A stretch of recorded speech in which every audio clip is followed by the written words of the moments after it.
নমস্কাৰ সকলোকে মই আন এটা ভিডিঅ'লৈ স্বাগতম জনালো।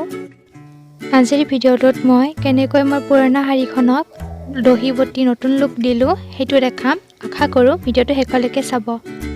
দহি বটিবলৈ মই লৈছো বেজি, এখন কেঁচি, সূতা আৰু এই দহি কেইটা মই আগতে বনাই থৈছো।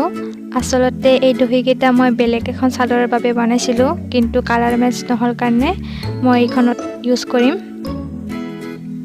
ফাৰ্ষ্টতে বেজিত সূতাটো ভৰাই লম। এতিয়া সূতাডাল এনেকৈ চাদৰৰ তলেদি লৈ যাম আৰু এটা গাঁঠি দি লম।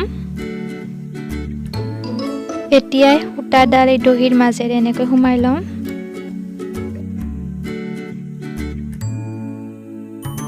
সূতাডাল এনেকৈ চাদৰৰ চাইডেদি লৈ লম।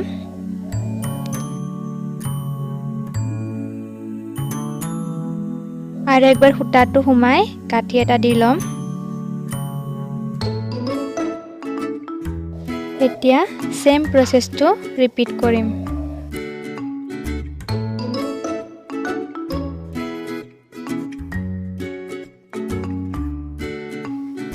এতিয়া দেখাত এনেকুৱা লাগি আছে। এতিয়া মই বাকিখিনিও কমপ্লিট কৰি লম।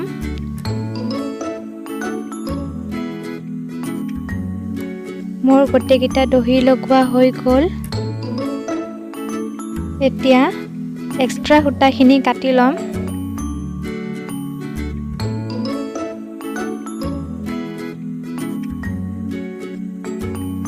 এক্সট্ৰা সূতাখিনি কাটাৰ পাছত এই দহিকেইটা যিহেতু বেলেগ এখন চাদৰৰ সেইবাবে লুজ হৈ আছে, সেইকাৰণে এতিয়া গাঁঠ দি ল'ম। গাঁঠি দিবৰ কাৰণে বেজিটো এনেকৈ দহিটোৰ মাজেদি সোমাই ল'ম।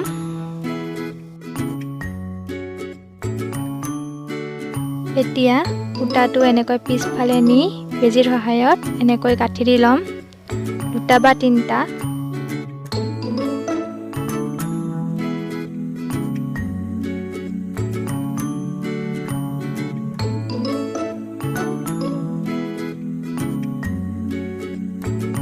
আৰু সূতাটো এনেকৈ লুকাই থৈ দিম।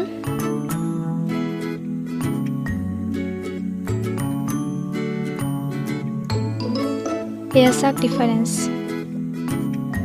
গাঁঠ দিয়াৰ পাছত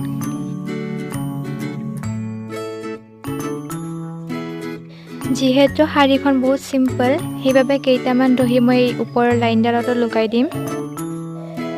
এনেকৈ মই কেইটামান দহি এই লাইনডালতো লগাই দিলো। এয়া হ'ল আমাৰ ফাইনেল লুক। আশা কৰো ভিডিঅ'টো চাই ভাল পালে। যদি ভিডিঅ'টো চাই ভাল পালে তে লাইক, কমেণ্ট, শ্বেয়াৰ আৰু যদি চেনেলটো ছাবস্ক্ৰাইব কৰা নাই ছাবস্ক্ৰাইব কৰি দিব। ধন্যবাদ।